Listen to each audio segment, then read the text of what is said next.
The House Oversight Committee is now investigating President Joe Biden's use of an Autopen to sign official documents, raising serious questions about who was actually making decisions inside the White House. Let me repeat that the House Oversight Committee is investigating whether President Biden was personally in charge, or if someone else was making key decisions under his name, using an Autopen to authorize major policies. This comes after Axios released audio recordings from Biden's 2023 interview with Special Counsel Robert Hur. That interview was part of the investigation into Biden's mishandling of classified documents. The recordings paint a troubling picture of memory lapses and confusion during key moments in the interview. In the audio, President Biden struggled to remember when he had found classified documents. When asked if he told his aide Mark about discovering classified materials, Biden responded, "I don't remember," and repeated that phrase several times. He was also asked if he remembered keeping or discussing a handwritten memo to former President Obama. Again, he said, "I probably did. I don't remember." Shockingly, President Biden failed to remember when Donald Trump was elected.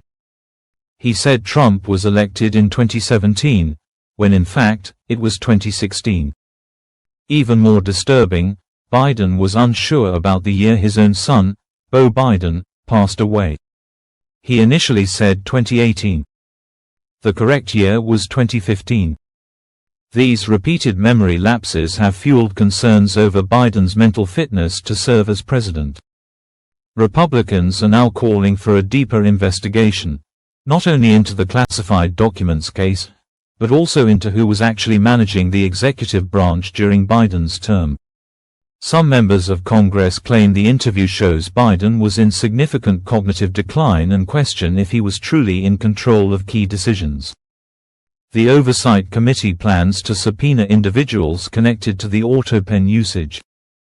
They aim to conduct transcribed interviews and depositions to determine who may have been acting on Biden's behalf. The committee is especially focused on White House staff, legal advisors, and even First Lady Jill Biden, asking whether they knowingly allowed decisions to be made in the president's name when he may not have been mentally capable. Adding to the urgency are only brief portions, about 13 minutes, of audio released from a total of more than 6 hours of recorded interviews. What's already public paints a devastating picture, and lawmakers are demanding to hear the rest. Former federal prosecutors have criticized how soft the questioning was during the interview. Some say it was unlike any federal investigation they've ever seen, calling it overly gentle and lacking the pressure usually placed on public officials accused of mishandling classified documents. Critics argue that the Department of Justice gave Biden special treatment, and some are demanding to know whether this was part of a larger cover-up. In addition, Biden is accused of knowingly keeping classified documents since his time as a U.S. Senator in the 1970s and 80s, as well as during his vice presidency. In 2017, he reportedly bragged to a ghostwriter about having classified material in his home, raising further questions about his intent and awareness. Opponents are asking, if Biden was not mentally capable of serving, who was truly running the country? Was it his wife, senior staff, or someone else inside the administration? They argue that the American people deserve full transparency and accountability. This debate is not just about memory or paperwork. It touches on national security. Biden was in office during major global events, the chaotic withdrawal from Afghanistan, Russia's invasion of Ukraine, and increased conflict in the Middle East. Critics believe a mentally compromised president could have contributed to poor decision-making in these critical moments. The Oversight Committee has pledged to get to the bottom of this.